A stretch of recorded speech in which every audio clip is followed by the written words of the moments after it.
Veamos.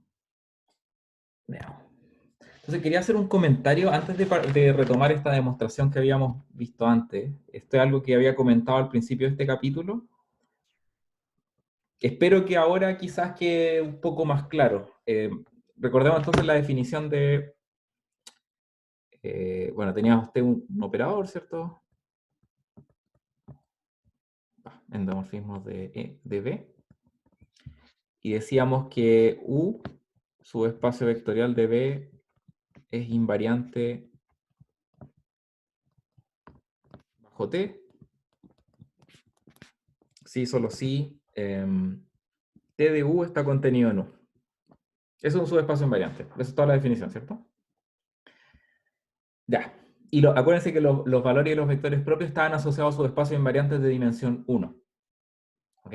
Pero eso no es importante para lo que voy a decir a continuación. Lo importante es una observación que hice en su momento, al principio del capítulo, que era decir lo siguiente, que si yo tomo T y lo restrinjo a U, en principio tengo un operador que va desde, o sea, no un operador, sino que una transformación lineal que va desde U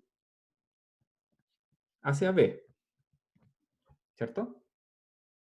Pero como U es invariante bajo T, en realidad el espacio de llegada de T restringido a U no es todo B, sino que yo lo puedo considerar como U. Eso implica, eso es bajo la condición de invarianza. Y eso implica que yo puedo entender T de U como un endomorfismo en U. Entonces, yo sé que esto que dije lo dije al principio del capítulo, pero quizá en ese momento no quedaba tan claro porque ni siquiera estaban las definiciones. Entonces les pregunto ahora si ahora esto que acabo de hacer aquí les queda más claro.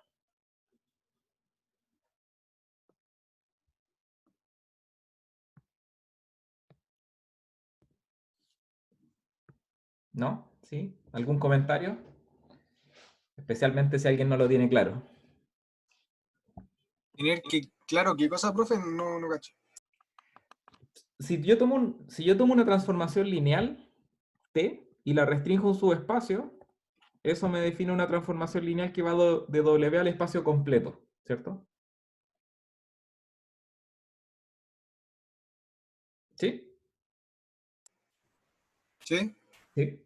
Pero si yo digo además que ese subespacio es invariante, yo sé que la imagen de este operador, que en realidad es esto, está contenido en W.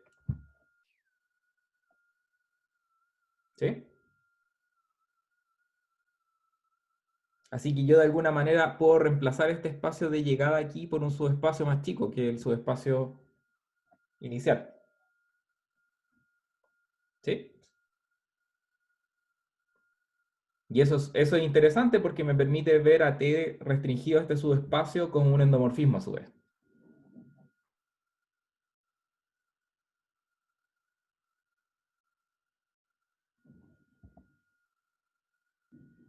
¿Ya? Por ejemplo, no sé, pues si yo tengo una matriz representante, lo que estoy tratando de decir es lo siguiente, si yo tengo, por ejemplo, una matriz representante que tiene esta forma, aquí hay coeficientes, aquí hay un coeficiente, el último, el nn, y aquí hay puro cero. Yo puedo ver ese bloque de ahí arriba y el subespacio asociado a ese bloque como una operadora en sí mismo. ¿Ok? Y puedo mirar esa restricción de ese operador en ese subespacio. Y lo que estoy diciendo es que como hay cero acá afuera, esto va de U en U. ¿Ya? Ya, les pido que me hagan más preguntas porque esto es algo que voy a usar en la demostración que viene ahora.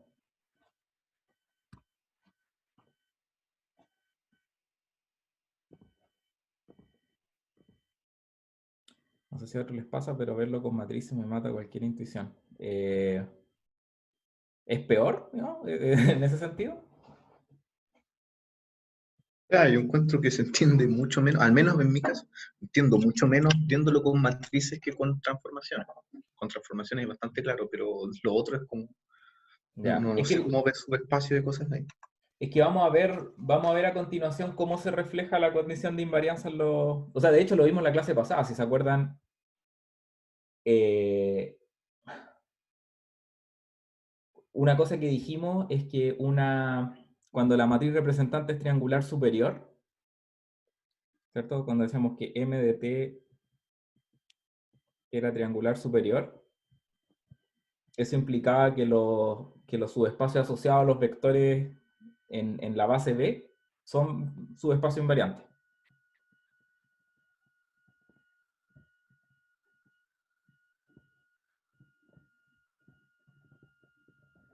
Y esto es para todo J, desde 1 hasta N. Entonces, lo que les recomiendo es que si no les queda tan claro cómo se ve con matrices, revisen la clase anterior, porque básicamente, o sea, la representación triangular superior es la que nos va diciendo cómo se comportan estos subespacios invariantes. Esto que dije de mirar la matriz por bloque es como no es una triangular superior, pero eso es porque este subespacio que indico acá, este es invariante, no que cada uno de los subespacios dentro de este U, no cada uno de estos vectores necesariamente define un subespacio invariante. ¿Ya?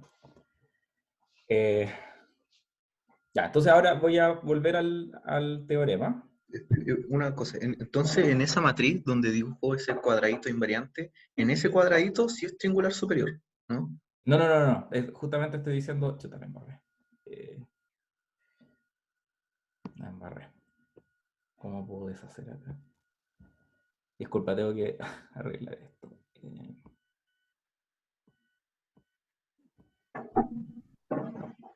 Ya, no sé.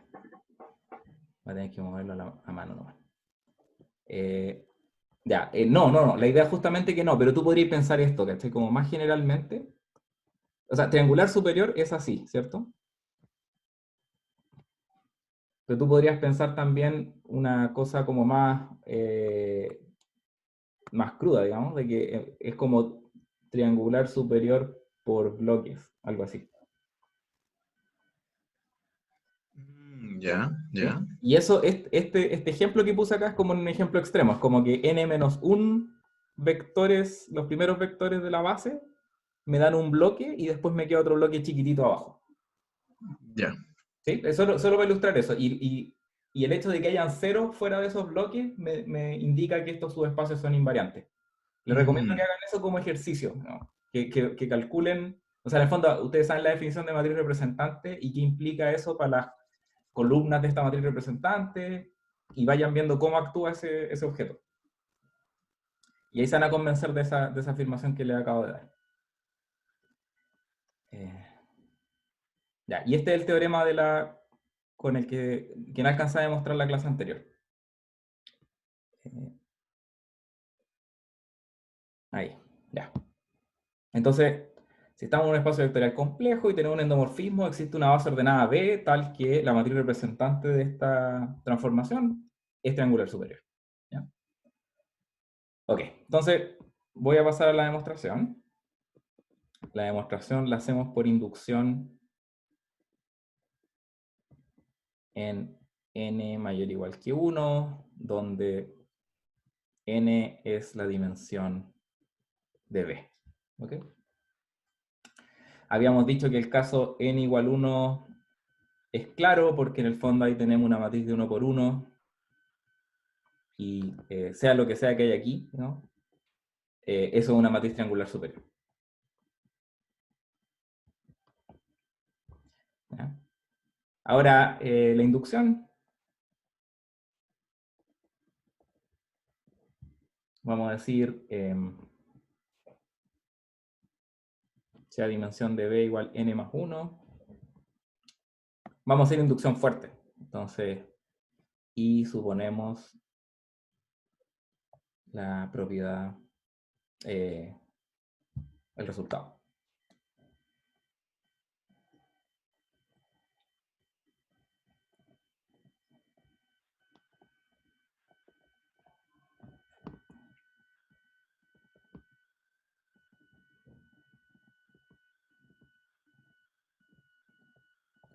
¿Ya? Entonces lo que vamos a hacer, de aquí en adelante, y yendo de vuelta a esto que les puse como observación aquí al principio, es que nos vamos a asegurar de que podemos encontrar un subespacio invariante no trivial para T. Y al hacer eso vamos a poder restringir T en ese subespacio. Al ser no trivial, eso implica que no es ni el cero ni el espacio completo. Así que va a tener una dimensión que es menor o igual que n. Y ahí vamos a poder aplicar la hipótesis de inducción, ¿ya? Ahora la pregunta es ¿cómo construir un subespacio invariante no trivial? Y lo que vimos en la clase anterior es que los valores propios, o más bien el subespacio, bueno, voy a escribirlo, pero los valores propios me dan una condición de kernel, ¿cierto? De t menos lambda i, que, que va a ser no trivial. Y a partir de eso yo voy a ser capaz de construir un subespacio, ¿ok? Invariante. Veámoslo al tiro. Entonces,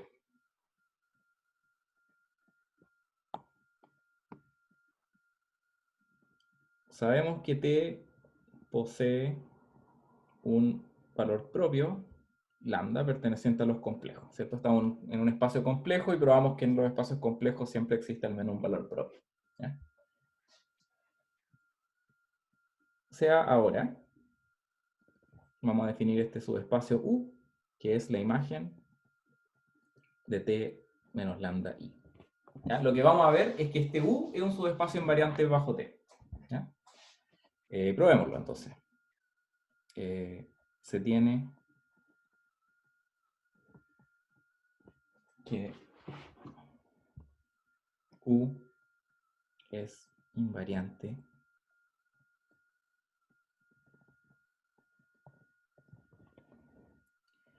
Esto lo probamos, de hecho, en cierta forma, porque si se acuerdan, la primera clase que vimos subespacio invariante, surgieron hartos de ejemplos, que ustedes mencionaron, de hecho. Estaba el kernel y la imagen. Así que yo sé que este... Ahora, yo sé que este es un subespacio invariante bajo T menos lambda I. Entonces ahora tengo que mostrar que es invariante bajo T. Pero eso va a ser fácil, ¿ok? En efecto, lo que estoy diciendo es que en esa clase probamos que este subespacio que tengo aquí es invariante para el operador S igual a T menos lambda I.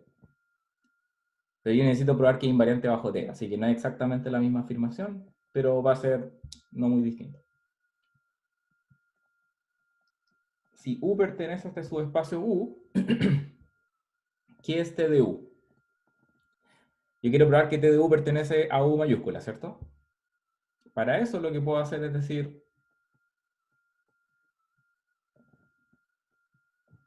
eso.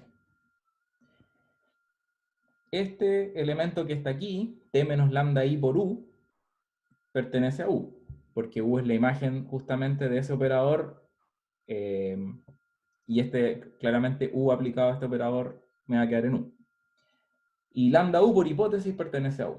Así que, como esto es un subespacio, pertenece a U. Ya. ¿Vamos bien hasta ahí? ¿Hay preguntas? No entendí. ¿Qué hizo el TU? Es igualdad. Acuérdate que para probar que un subespacio es invariante, lo que tengo que hacer es que si tengo este U en U, lo que tengo que demostrar acá es que T de U pertenece a U, ¿cierto? ¿Sí?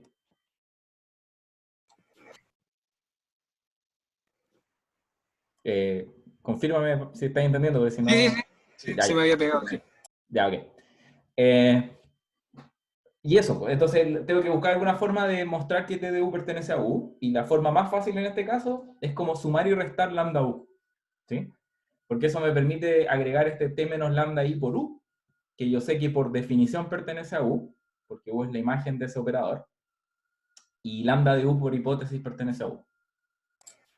Nada más. Ah, Es un gracias. truco, y es un truco que creo que no habíamos visto antes, así que... Y se va a Igual usar. yo creo que tiene que ver, o al menos a mí me preocupa, es como que una cosa es lambda I por U y lo otro es como lambda 1. ¿No? Ah, pero lambda I por U es lambda U, ¿no? O sea, esto es porque la identidad mantiene... Ah, ya. Claro, es que como que uno es una función, el otro es como una multiplicación. Claro, pero eso, ojo, esto que tenemos aquí lo vamos a usar todo el rato cuando hablemos de valores y vectores propios. Dale. Acuérdense que también, por ejemplo, cuando vimos la definición de valor y vectores propios, dijimos T de U igual a lambda U, y dijimos que esto era lo mismo que T menos lambda I U e igual a 0, y este U era distinto de 0, y esto decíamos a su vez que el kernel de esta transformación era no trivial, ¿cierto? Ya, entonces, ese tipo de cosas sí me interesa que lo tengan como, o que lo empiecen a practicar harto.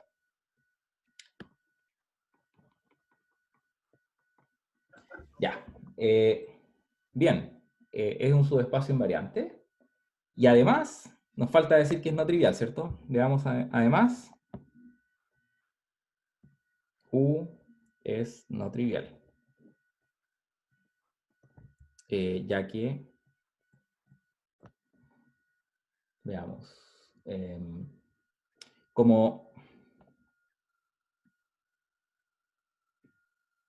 claro, ya que, sí, si lambda es valor propio de t, entonces el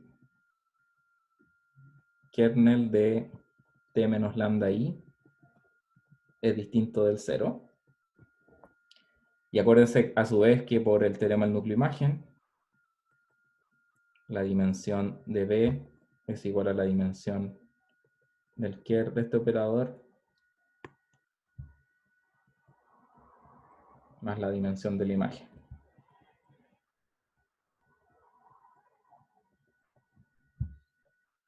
Esto que está aquí es n más 1, y esto que está aquí estamos diciendo que es mayor o igual que 1.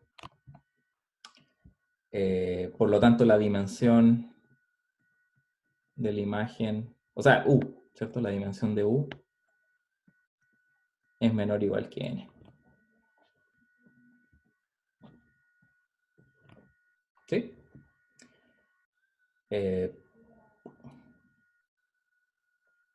La dimensión de U podría ser 0.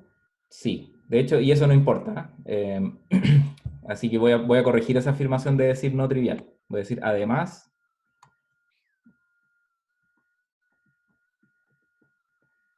Ya, disculpen, sí. Podría ser que la dimensión de U fuera 0. ¿Podría ser?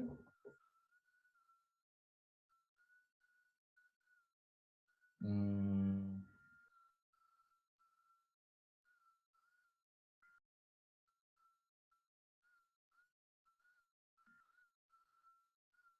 No puede ser 0 porque lambda es valor propio. Entonces hay un B que es distinto de 0. espérate. No, pero podría ser, por ejemplo. Ah, no, de hecho, por ejemplo, para t igual a la identidad, tendríamos que la imagen de t menos lambda i para lambda igual a 1 es todo el espacio. Ah, pero no puede ser 0, estamos diciendo.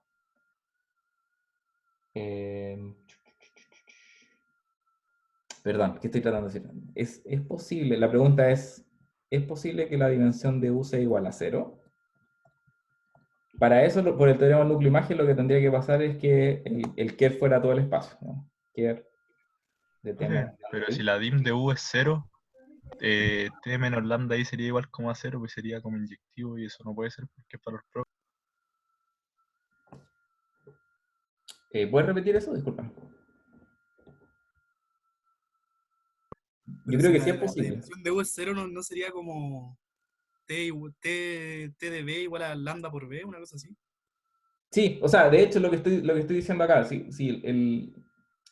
el ker de t menos lambda i es b, eso implica que t menos lambda i es igual a 0. Por lo tanto, t es igual a lambda veces la identidad. Ahora, creo que esto es posible. O sea, de hecho, si yo tomo t como la identidad, justamente eso es lo que pasa. Ahora, ese caso es trivial. Claramente la matriz representante en ese caso es triangular superior. ¿Ya? Entonces, básicamente hay dos casos.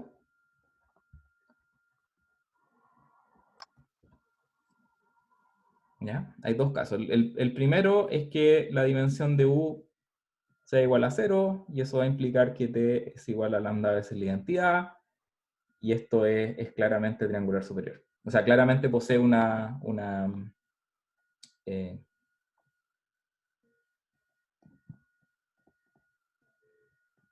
la propiedad que buscamos, ¿cierto? Si tomamos en este caso, por ejemplo, B, cualquier base, de hecho. ¿Cualquier base? Sí, para cualquier base, lo que va a pasar es que la matriz representante de T con respecto a B y B se va a ver como lambda por la matriz identidad. ¿Ya? Así que ese caso lo ignoramos por ser como el caso fácil, digamos. El caso no trivial va a ser cuando se tiene eso. ¿Ya? Y aquí, ojo que el menor igual que n lo sacamos de aquí, que siempre se cumple. Ya, entonces si estamos en este otro caso, lo que va a pasar es que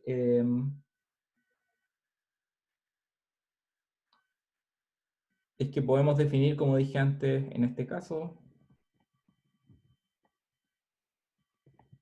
T restringido a U, podemos verlo como una transformación lineal que va desde U en U. ¿Ya? Y la dimensión de U es menor o igual que n.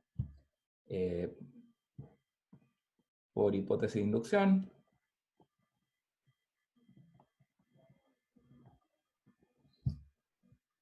existen m menor o igual que, sí, existen m menor o igual que n y una base, pongámosle B', de U sub 1 a U sub m, base ordenada del espacio U, tal que la matriz representante de T restringido a U con respecto a esas bases es triangular superior. ¿Ya? Y acuérdense que eso por una proposición de la clase pasada, aquí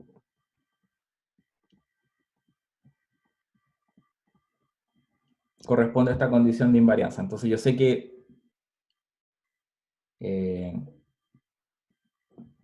T de UJ, que es igual a T restringido a U de UJ, ¿sí? Pertenece al generado de los anteriores. Entonces U sub 1 hasta U sub J. Acuérdense que la condición de triangular superior en la clase pasada vimos que era equivalente a esto. Y esto es para todo J igual 1 a n. ¿Ya? ¿Hay preguntas hasta ahí?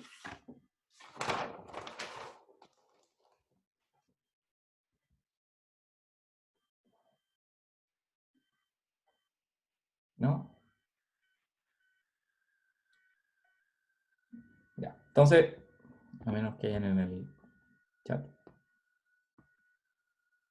Sumo a 0. Ah, pero eso de hace rato.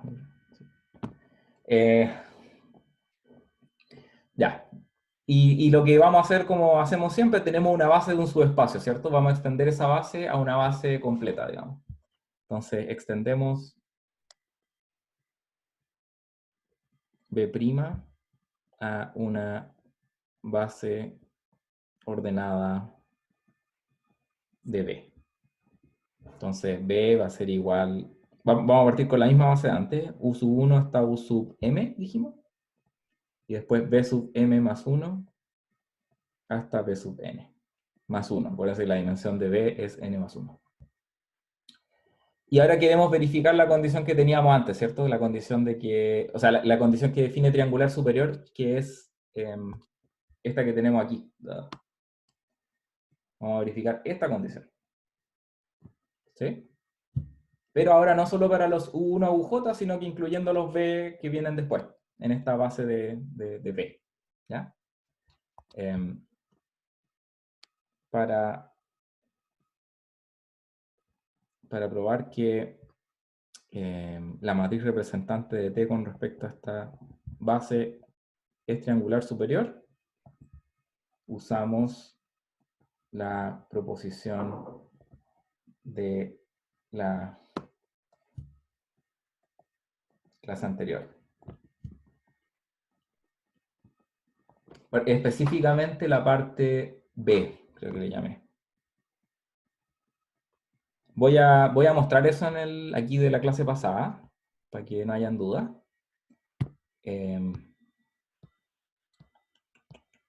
Aquí, esta proposición y esta parte, ¿ya?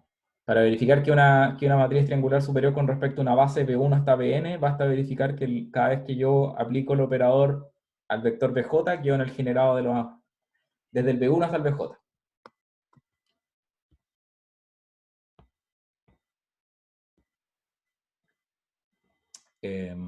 Así que, bueno, esta propiedad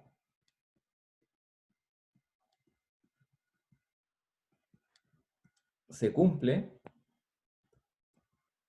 para, digamos, j igual 1 hasta m por la parte anterior, por lo que hicimos, pongámosle un nombre a esto. Le voy a poner más. ¿Cierto? Para j igual m más 1 hasta n, tenemos... Entonces lo que quiero verificar ahora es que t aplicado al b sub j, quiero probar que pertenece al generado del u sub 1 hasta u sub m, b m más 1 hasta bj. ¿Ya? Eso es lo que queremos probar. Y para esto vamos a usar un truco parecido al que ocupamos aquí. ¿Ok? Nuevamente vamos a escribir t de u como t menos lambda identidad más t de bj es igual a t menos lambda identidad bj más bj. ¿Qué ganamos con eso? Lo que ganamos es que este elemento que tenemos aquí pertenece a la imagen de t menos lambda identidad, que esto habíamos dicho que era igual a u, ¿cierto?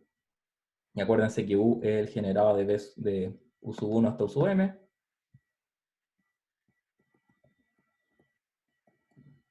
Y este bj, bueno, está permitido para lo que, o sea, este pertenece al generado de b1 hasta bj. O sea, perdón. b1, me equivoqué acá. Es u1 hasta u sub m, bm más 1 hasta bj. ¿Profe, no sería lambda BJ? Lambda, toda la razón, me falta ahí. Pero eso no afecta a la conclusión, ¿cierto? O sea, multiplicar por un escalar, quiero decir. Lo que voy a tener acá es que igual voy a estar en el generado de u sub 1 hasta u sub m, bm más 1 hasta bj. ¿Ya? Por lo tanto,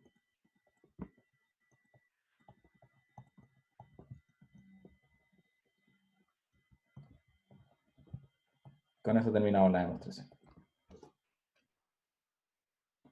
¿Ya? Entonces, básicamente lo que hicimos, para resumir la demostración, fue como descomponer el espacio en un subespacio invariante no trivial de T, ¿cierto? Que era este U. Cuando yo restringo en este subespacio, puedo aplicar la hipótesis de inducción y construir esta base donde la matriz T es triangular superior. Y lo que va a pasar es que en el complemento, en el espacio como que de los vectores que me restan en la base, dado que el subespacio invariante que tomé es imagen de t menos lambda i, puedo aplicar este argumento sencillo para verificar que se cumple la propiedad de triangular superior. ¿Ya? ¿Hay preguntas? ¿Profe? Sí. Profe, una duda. ¿J va hasta n o hasta n más 1? N más 1, sí. Ahí está anotado hasta n. Sí, sí, voy a corregirlo ahora. Gracias. Sí. Usualmente siempre decimos que B tiene dimensión n, pero en este caso, como estamos haciendo inducción, la dimensión de B es n más 1. Sí, hay otra pregunta. Ah, sí. ¿Por qué tiene arriba para probar que m de t, b, b y el por lo tanto lo tiene al revés? O sea, la la conclusión es que por la propiedad de la clase anterior, proposición de la clase anterior, parte B, se concluye lo que queríamos demostrar, que es que la matriz representante sea triangular superior. Ah, sí. Estoy diciendo, terminamos de hacer lo que queríamos hacer. Sí. ¿Sí? ¿Más preguntas? Creo que lo que se refería es que escribió abajo B de TT. O sea, en vez de TBB, TT. Sí, toda la razón.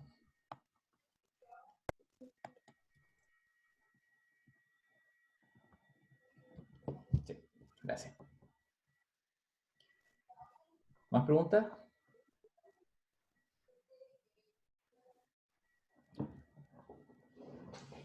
Ya, bueno.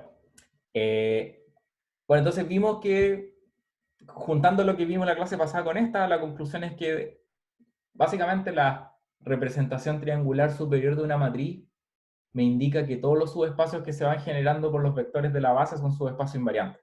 ¿Okay? Eso es algo interesante, pero aquí vamos a decir algo, vamos a empezar a sacar consecuencias quizás más interesantes que eso incluso. O sea, como empezar a decir por qué una representación triangular superior puede ser útil.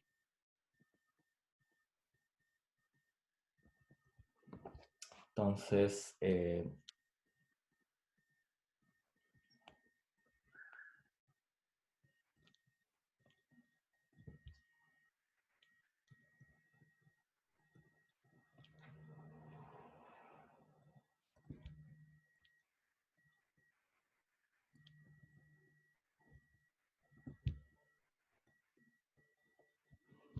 ya.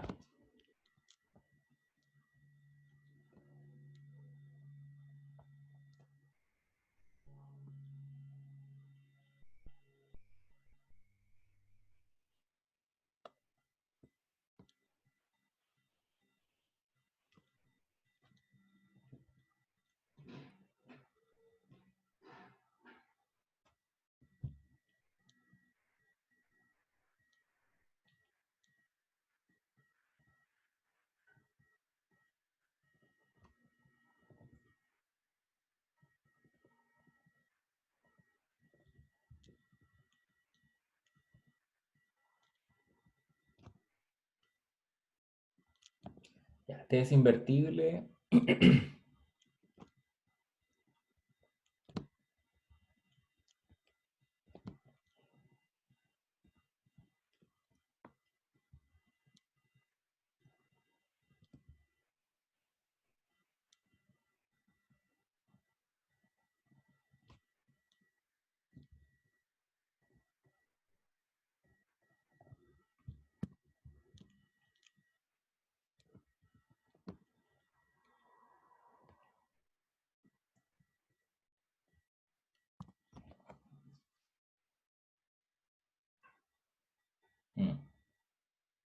Estaba pensando que en la demostración anterior no importa realmente si la dimensión de U igual a 0, pero bueno, da lo mismo, ¿no? La demostración está correcta igual. Ya, perdón, ¿tienen preguntas con respecto al enunciado de esta proposición? Básicamente, o sea, lo que tenemos aquí es, si podemos encontrar una representación de T que sea triangular superior, esa transformación T va a ser invertible si solo si los coeficientes diagonales de la matriz son distintos de 0. ¿Ya? Lo cual es súper... bueno, aprovecho de preguntar, de hecho, ustedes me dijeron que estudiaron matrices triangulares superiores en el curso anterior, en linealito. Entonces, la pregunta es si vieron que una matriz triangular superior es invertible si solo si los coeficientes de la diagonal son no nulos. O sea, en el curso vimos lo que era como la definición, pero no me acuerdo haber trabajado como resultados de matrices triangulares superiores. Ya, perfecto. Ahora, ¿les resulta más o menos intuitivo que los coeficientes de una matriz, los coeficientes diagonales de una matriz triangular superior representan la invertibilidad? Sí, ok, quizás no, pero seguro que sí para una matriz diagonal, ¿cierto? Sí. O sea, tiene que ir con los pivotes y eso, supongo. Sí, claro. O sea, es como más intuitivo. Sí, correcto. O sea, claro, si tenéis como cuando uno escalona la matriz, si uno le queda un término diagonal como 0, significa que, claro, efectivamente uno tiene un subespacio de soluciones que es no trivial, ¿cierto? O sea, que no es solamente que no va a ser un puro vector. Profe, ¿Sí? lo que dijo recién de que los elementos de la diagonal de la matriz triangular superior determina si es eh, invertible, es Ujú. porque así es equivalente a la identidad, ¿cierto? No, porque esta matriz tiene esta forma. Entonces, déjenme escribir, voy a escribir al tiro porque voy a usar eso. Sea B sub 1 a B sub n, base de B, tal que la matriz representante de T con respecto a esa base tiene esta forma. Entonces, lambda 1, lambda n, aquí hay ceros. Entonces, la pregunta, pucha, se me olvidó lo que me preguntaste exactamente. ¿Podéis repetir? O sea que si hubiera un cero en la diagonal, no podría ser f equivalente a la identidad, por lo tanto no invertible. ¿Equivalente en qué sentido? Por operaciones, ¿Elementales? sí, Claro. Pero eso estáis pensando, por ejemplo, que uno tiene esta triangular superior y uno empieza a pivotear en los coeficientes de la triangular superior, digamos, ¿cierto? Eso es como sí, algo así. algo así podría ser. Sí, yo creo que es correcto. Ya, gracias. Ya, entonces esta es la propiedad de la hipótesis, digamos. Y lo que queremos hacer es, bueno, queremos probar que T es invertible. Sí, solo sí. Lambda J es distinto de 0 para todo J desde 1 hasta N, ¿cierto? Bueno, vamos haciendo ambas implicancias.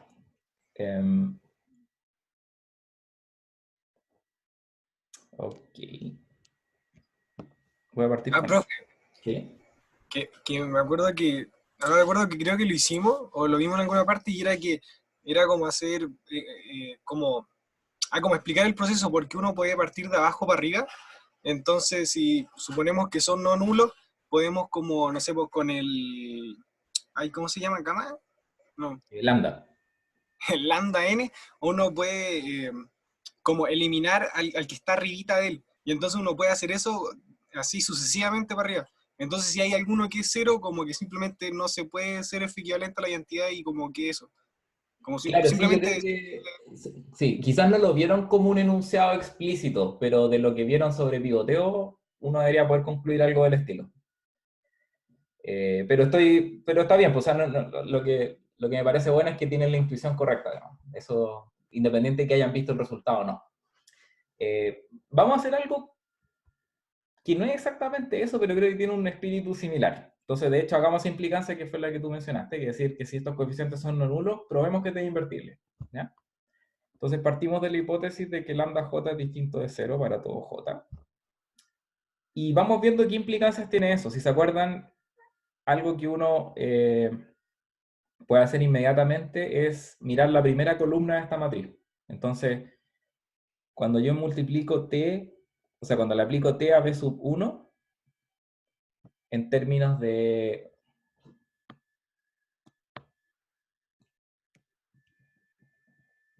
les pregunto, ¿qué es t por b sub 1? Dado que la matriz representante tiene esa forma. Lambda 1. Lambda 1. Lambda 1 por B5, sí. b1, ¿cierto? Claro. ¿Alguien no lo tiene claro en este momento? Esto es súper importante, así que... Yo, profe, me perdí. ¿Cómo? ¿Cómo que era TB1? Sí, t de b1 yo digo que es lambda por b1. Lambda 1 por b1, perdón. Eso de hecho lo mencionamos en la clase pasada, pero lo voy a recordar acá. Esto,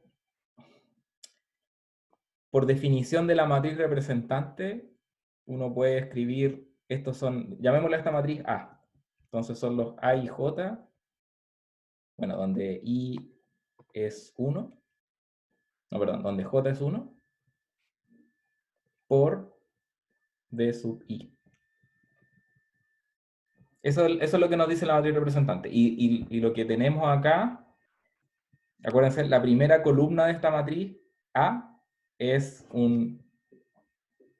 así, pues como lambda 1, 0, 0.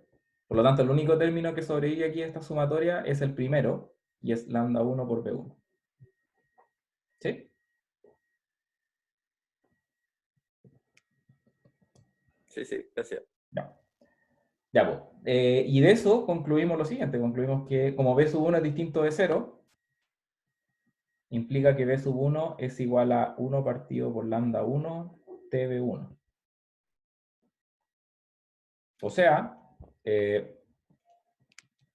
B1 pertenece a la imagen de T. ¿Ya?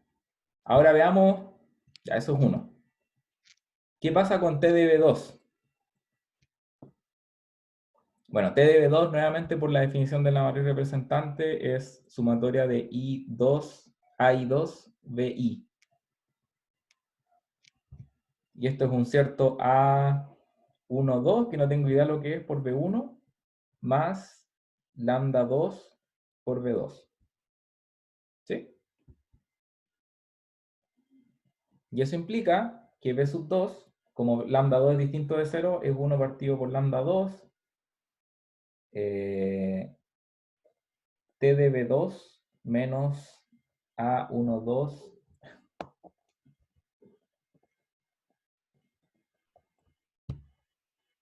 ¿Sí? Y este claramente... Por lambda 2, ¿no? Lo último. Por lambda 2, no, es dividido nomás, ¿no? Sí, sí, sí, sí. Ya, y este claramente está en la imagen de T, y este ya probamos anteriormente que esta es la imagen de T. Por lo tanto, B2 pertenece a la imagen de T. Pueden ver que uno podría aplicar inducción acá, ¿cierto? Inductivamente, lo que vamos a tener es que T de BJ es igual a una sumatoria de I igual 1 a J menos 1 de A, I, J de I más lambda J de J. Y como lambda J es distinto de 0, tengo que BJ es igual a 1 partido por lambda J, sumatoria de I igual 1 a J menos 1 de A y J de I, más T de BJ. Por inducción, estos pertenecen a la imagen de T, y este pertenece a la imagen de T. Por lo tanto, BJ pertenece a la imagen de T. Y eso es para todo J desde 1 hasta N. Entonces, la conclusión es que la imagen de T contiene al generado de B sub 1 hasta B sub N, y nosotros sabemos que esto es una base, por lo tanto esto es B. Y acuérdense que como la dimensión del espacio partido y llegada son iguales, y estamos en dimensión finita, eso implica que T es invertible. ¿Ya? Esto no es muy distinto a pivotear, si lo piensan. Pero no estamos pivoteando, estamos simplemente haciendo un argumento inductivo para ir mostrando que los vectores B todos pertenecen a la imagen de T.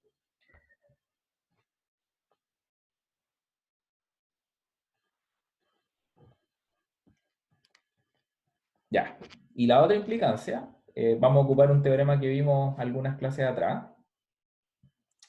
La idea es la siguiente. Profe, ¿Sí?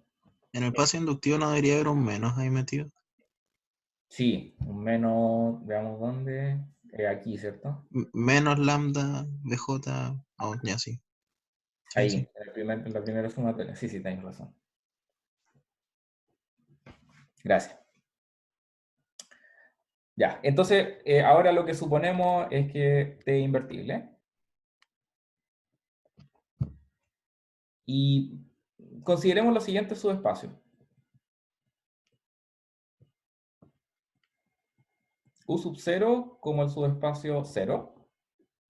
Y UJ como el subespacio generado por B1 hasta BJ. Y esto es para J entre 1 y N. ¿Ya? Acuérdense que como T es triangular superior, o sea, como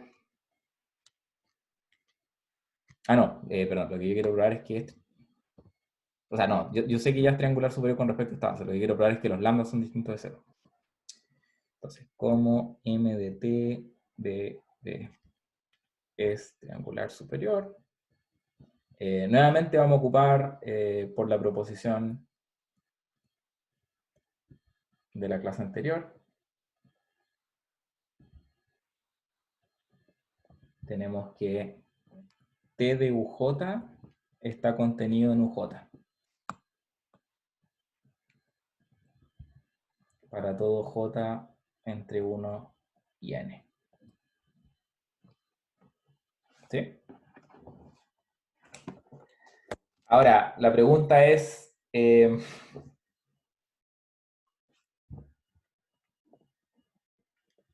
pasaría si lambda j es igual a 0 para algún j?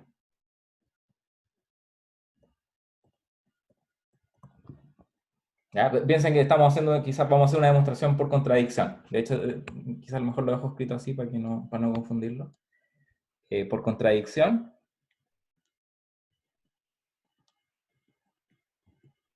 si algún lambda j es 0, bueno, ¿qué es t de uj?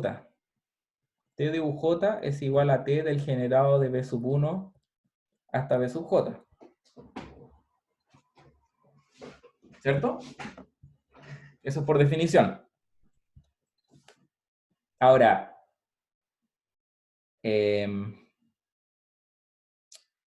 por otra parte, déjenme escribirlo así. Estos vectores, como son LI, yo los puedo descomponer en suma directa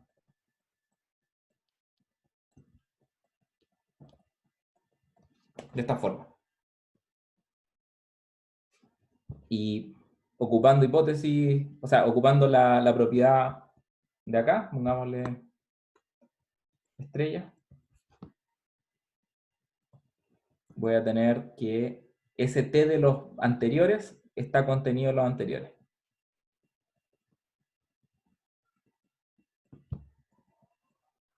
Ah, bueno, y ya no sé si es suma directa, pero es suma.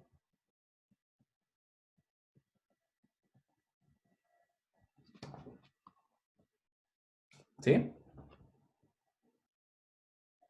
Ahora, si lambda j es igual a 0, ¿qué implica eso para t de bj? De hecho, déjenme escribirlo aquí. Que sería U sub 0. ¿Sería 0? ¿Sería un sub 0? No necesariamente un sub 0. No, pero lo que Y un sí... vector en el generado por B1 hasta Pero, BJ pero está en el generado de antes. Está antes. Correcto.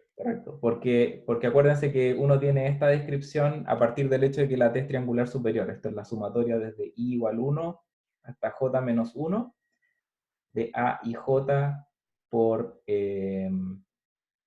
BI más el último, que es lambda J por BJ.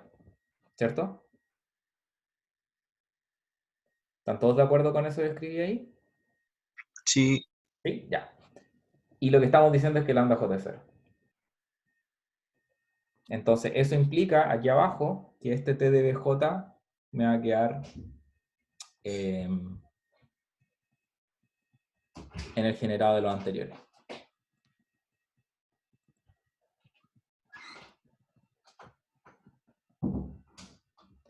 Ya, y obviamente la suma de este par de conjuntos es lo mismo, ¿cierto? Ahora, ¿por qué esto es un problema? ¿Por qué esto es una contradicción? Yo afirmo que esto es una contradicción.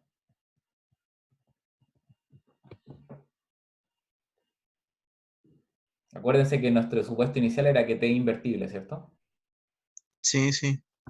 ¿Y qué pasó acá? Estamos mapeando un conjunto, perdón, transformando un conjunto de dimensión, o sea, un conjunto, claro. Perdemos información.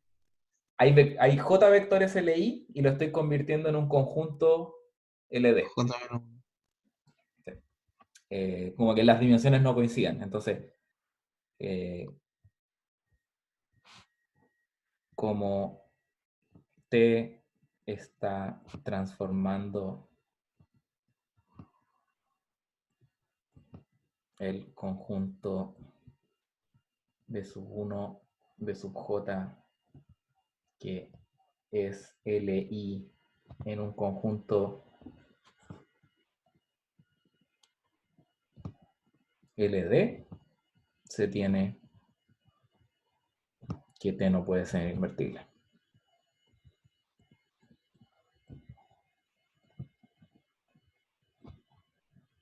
Fíjense que ni siquiera explicité cuál es la imagen de estos tipos, solamente estoy diciendo este conjunto que tiene dimensión, o sea, el generado de este conjunto que 1 BJ que tiene dimensión J se está convirtiendo en un conjunto que tiene dimensión 1 menos.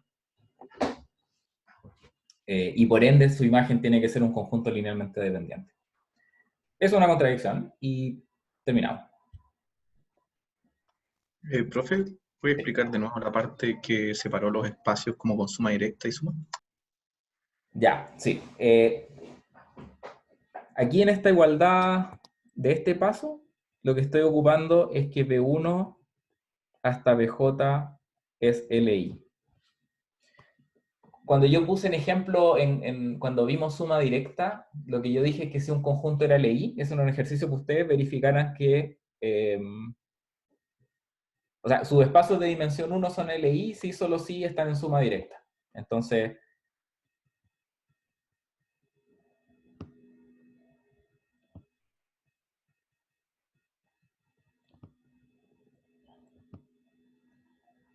¿ya? Y les recomiendo fuertemente que verifiquen esa afirmación, ¿ya?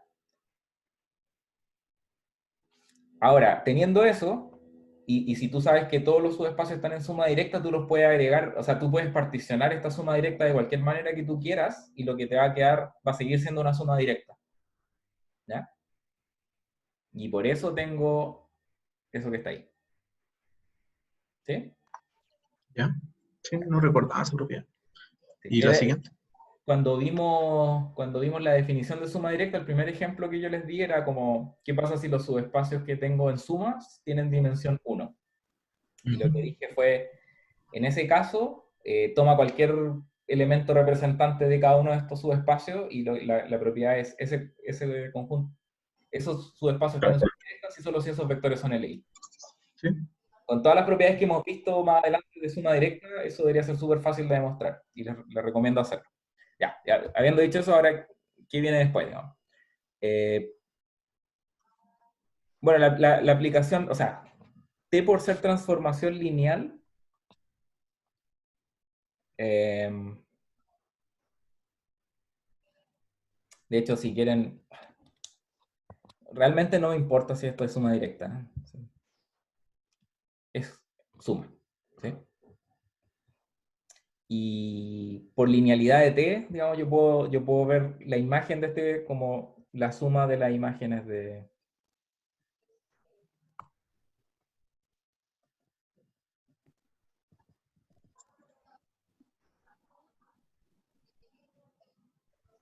Pero ustedes estaban los endomorfismos, ¿cierto? Sí, Ay, Ah, ahí está bien. ¿verdad? Sí, ahí entendí. Sí, Gracias. ya. Ok. ¿Pregunta?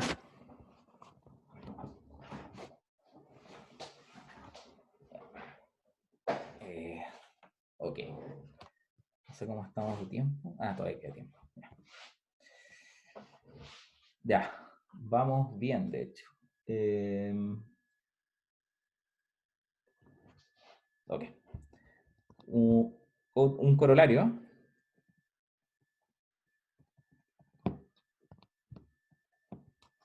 es el siguiente.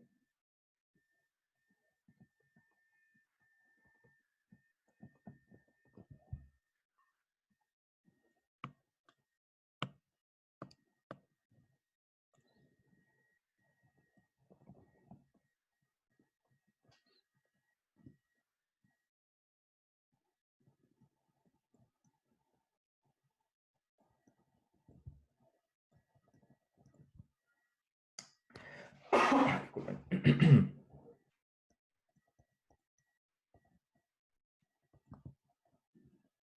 Ya, triangular superior. Entonces, los valores propios de T coinciden con los coeficientes diagonales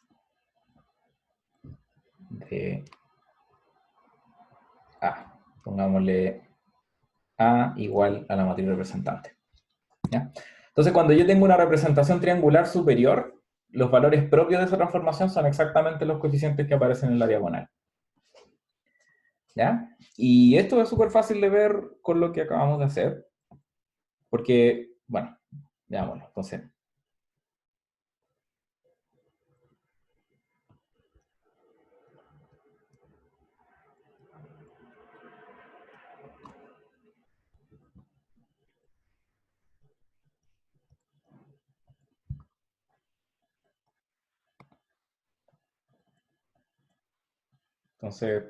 lo que habíamos dicho, ¿cierto?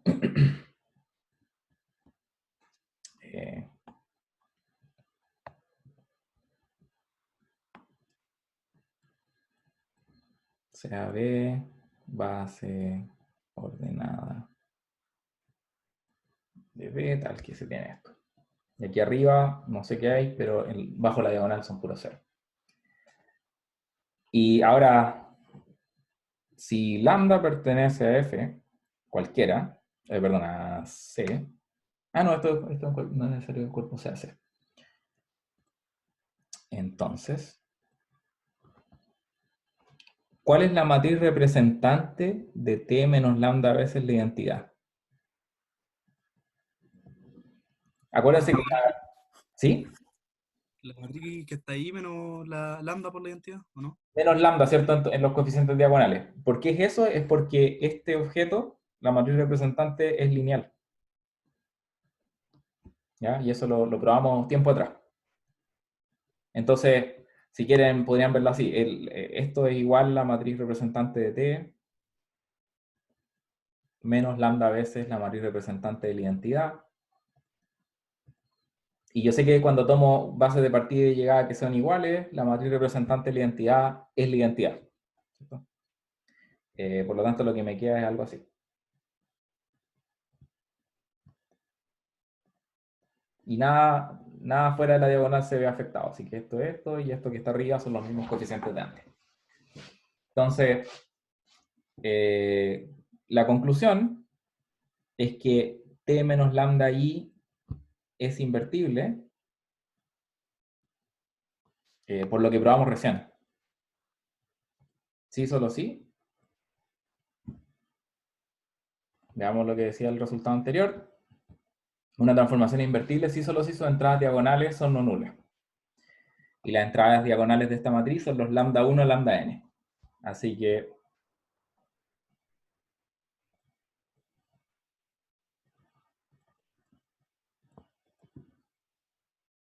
Y eso implica, acuérdense que esto que está aquí es equivalente a decir lambda es valor propio de t.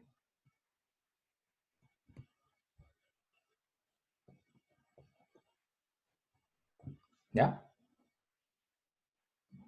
¿Preguntas?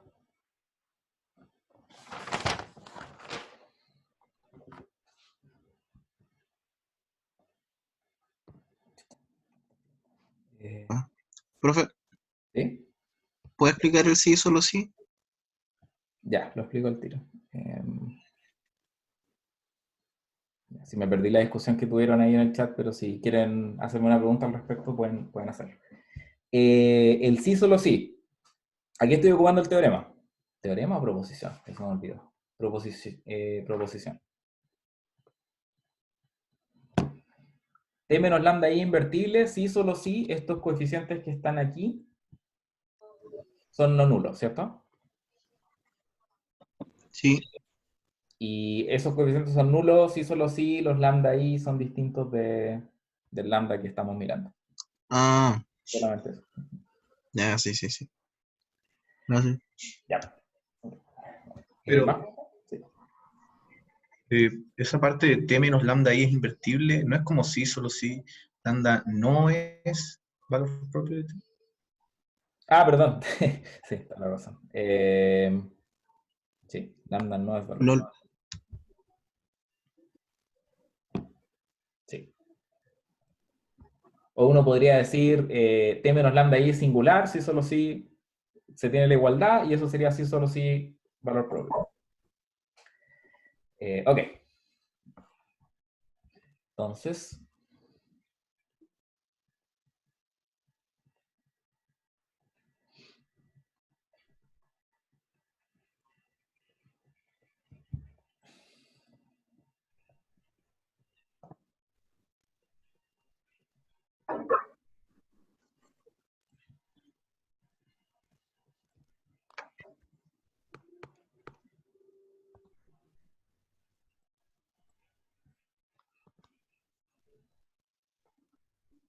ya.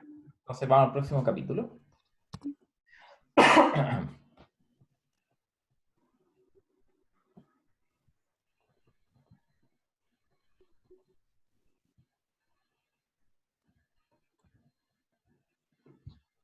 A todo esto, para la ayudantía del lunes, le pedí a Juan Pablo que hiciera un ejercicio de valores y vectores propios que yo considero difícil. ¿Ok? Así que les recomiendo que asistan a esa ayudantía. ¿Ya? Creo que de los ejercicios que he visto de álgebra lineal debe ser como el más complicado que yo he visto de valores y vectores propios.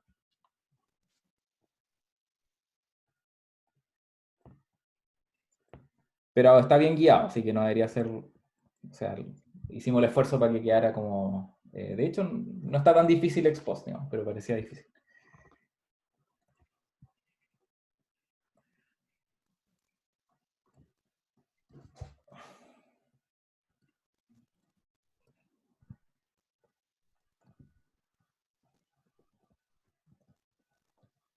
Ya. Si uno tiene una matriz A, cuando digamos esto diag A mayúscula, nos vamos a referir a una matriz que tiene. Que en el fondo lo único que hacemos es salvar la diagonal de esa matriz. Entonces. Se me olvidó aquí IJ.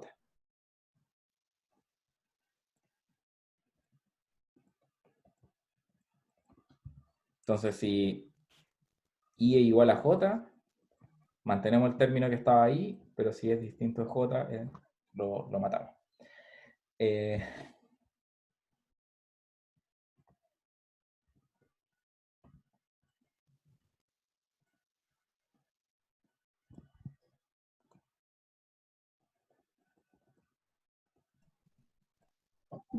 Igual diagonal de A. Ahora, A es igual a su diagonal, o equivalentemente.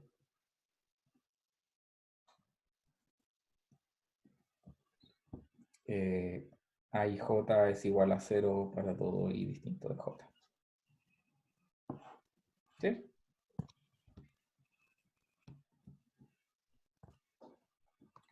Ya. Entonces, bueno, esto es un caso aún más, esto es aún más estructura que la triangular superior. Si se acuerdan, lo que había, cuando partimos el capítulo de subespacio invariantes, lo que dijimos es que si logramos encontrar vectores tales que cada uno de los generados son invariantes, eso me entrega una estructura triangular superior. La pregunta es, ¿qué propiedades debe tener un operador, por ejemplo, para que su matriz representante sea diagonal? ¿Ok?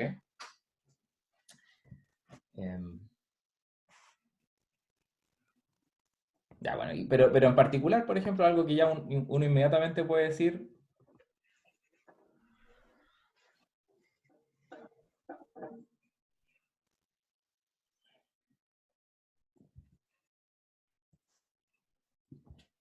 los valores propios de una matriz, ¿no? O si T posee una matriz representante diagonal,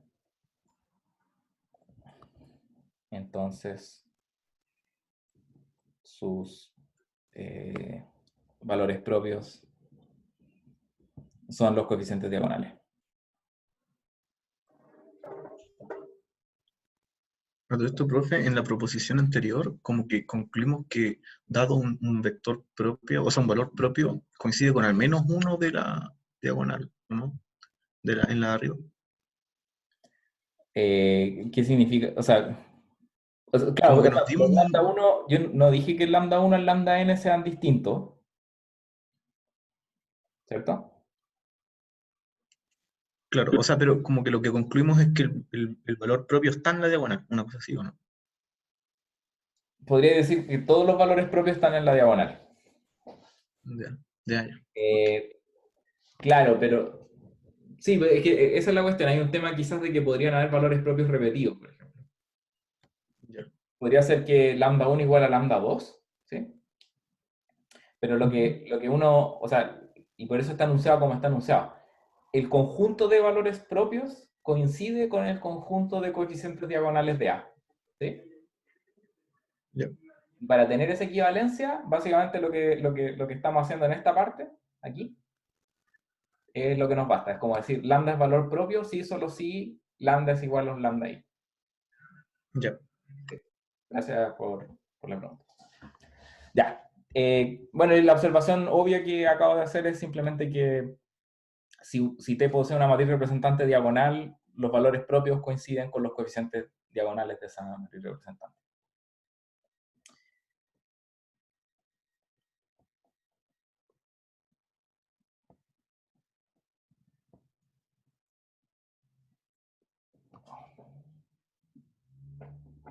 Otro comentario antes de seguir es, no sé si se están dando cuenta, pero creo que el curso ya se está empezando a poner más difícil, ¿cierto? En relación a lo básico de valores y vectores propios, yo creo que de aquí al lunes ya estamos listos. Y después vamos a pasar a otro tema. Así que igual, lo que quiero decir con eso es que repasen bien valores y vectores propios, porque es una materia súper importante del curso, y que si bien no la vamos a ver en el capítulo siguiente tanto, más adelante la vamos a usar. ¿Ok? Así que no desperdicien la oportunidad de ahora entender bien valores y vectores propios.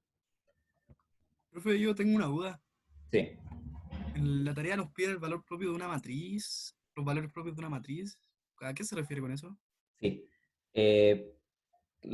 O sea, es como que ver la matriz como una transformación lineal. Entonces, si tú tienes una matriz A, voy a escribirlo aquí, ver la transformación lineal, piénsalo así como T sub A, que va de Fn a Fm, tal que a un vector X le asocia A por X. ¿Sí? Ah, ya. Eso. Gracias. Sí. No lo dije porque, o sea, yo al principio cuando vimos transformaciones lineales, en la primera clase probablemente dije, toda matriz tiene asociada una transformación lineal, que es como el producto matriz-vector. Así que cuando hable de cualquier cosa que se define para un operador aplicado a una matriz, eso es exactamente lo que quiero decir.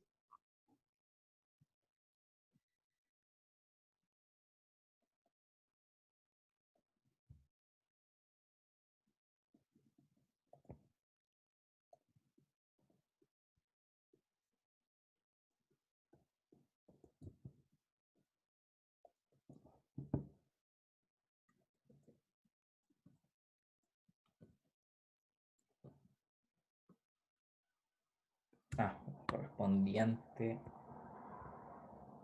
a lambda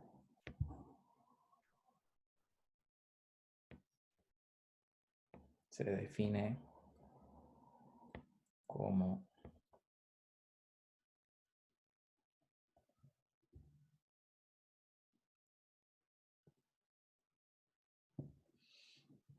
es decir, es el conjunto de todos los vectores propios asociados al valor propio lambda más el cero.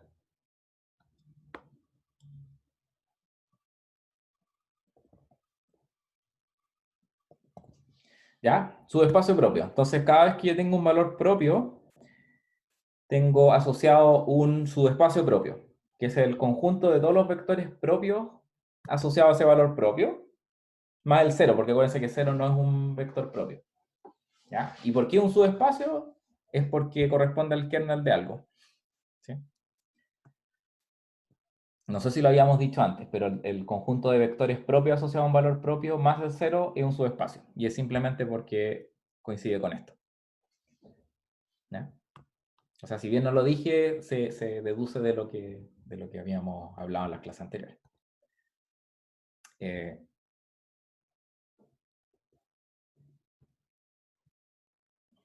Ojo, la definición que puse aquí de subespacio propio, lambda no tiene por qué ser un valor propio.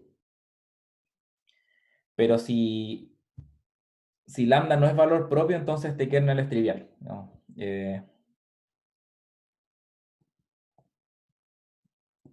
Y esa es la observación que quería hacer aquí. Lambda es valor propio de t, si solo si el subespacio propio asociado a lambda es distinto del cero. ¿Sí? Si, pongamos aquí, si lambda no es valor propio de t,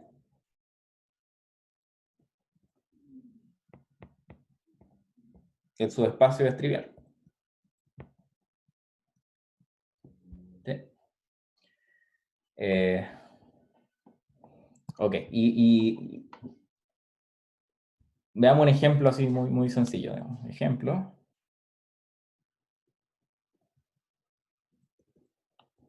CAT de, no sé, C3 en C3, T de A, B, C, igual a, pongámosle, no sé, 5A más 6B más 6C. ¿Ya? Eso que está ahí corresponde a lo siguiente. La matriz representante de T con respecto a las bases canónicas va a tener una representación de este estilo.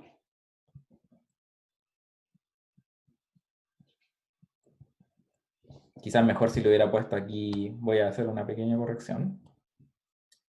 Z1, Z2, Z3.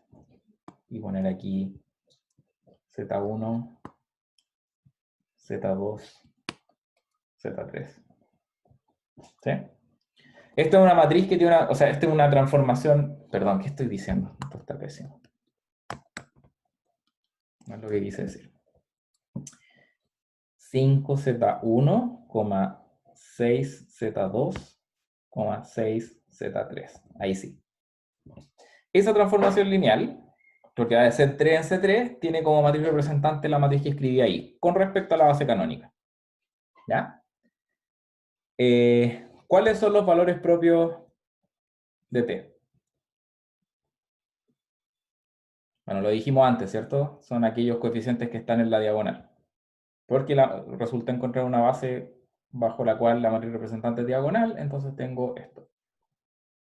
¿Cierto? Esos son los dos valores propios de T. ¿Cuál es el subespacio asociado al valor propio 5? ¿Alguien me puede decir? Solo Z1, 0,0. 0,0, claro, sería como el generado por el primer vector canónico. ¿Y cuál es el subespacio propio asociado al 6?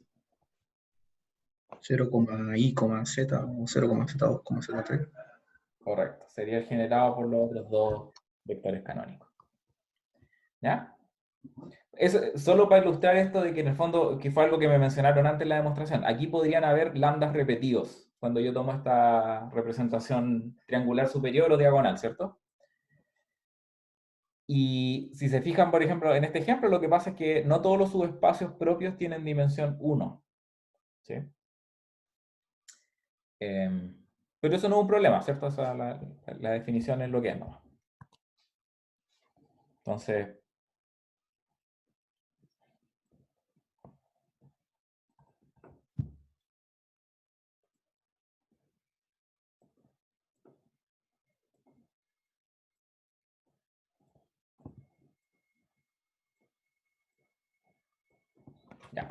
algo que se deduce de las cosas que vimos antes también, pero repitámoslo. Entonces, sea de espacio vectorial finito dimensional y T un endomorfismo, sean lambda 1, lambda m, valores propios distintos. No, quiero poner distintos valores propios de T.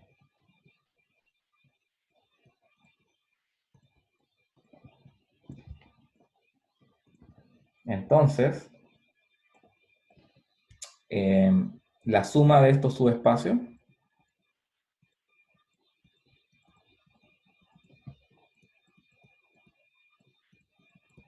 es directa.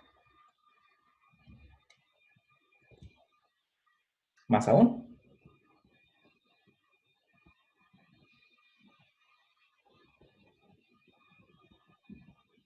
va.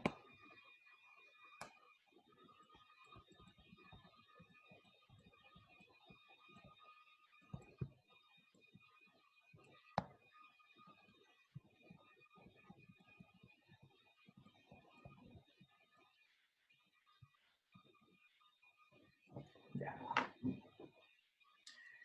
Ese es el enunciado. La demostración es fácil, pero no voy a hacerla hoy porque me queda poco tiempo. Pero ¿qué dijimos? Quizás ni siquiera voy a hacer la demostración, pero explicarles por qué se cumple esto. ¿Qué dijimos cuando vimos valores propios? Una de las cosas que vimos así como, ¿qué ocurría a los vectores propios que están asociados a valores propios distintos? Son LI. Son LI, ¿cierto? Entonces, si yo quisiera probar que esta suma de subespacios que tenemos aquí es directa, lo que podría hacer es decir como sean U sub I en los subespacios propios respectivos, y supongamos que la suma de estos U sub I es igual a 0. Acuérdense que eso me permite verificar si hago suma directa.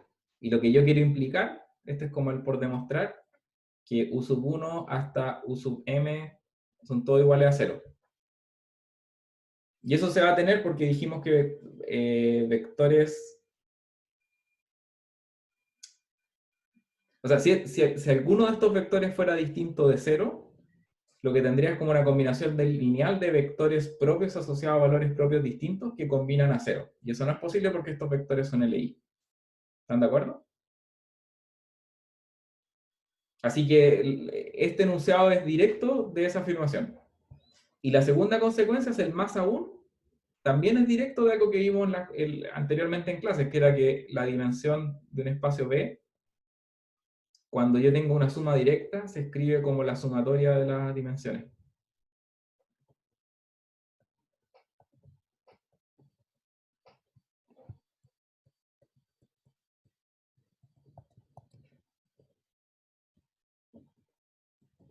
Y acuérdense que este era un sí, solo sí, la suma es directa.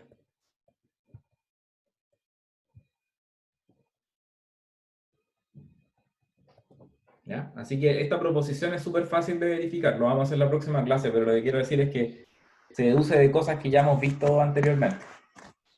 ¿Ya? Pero ¿cómo, profe? ¿Es igual a la dimensión o es menor o igual?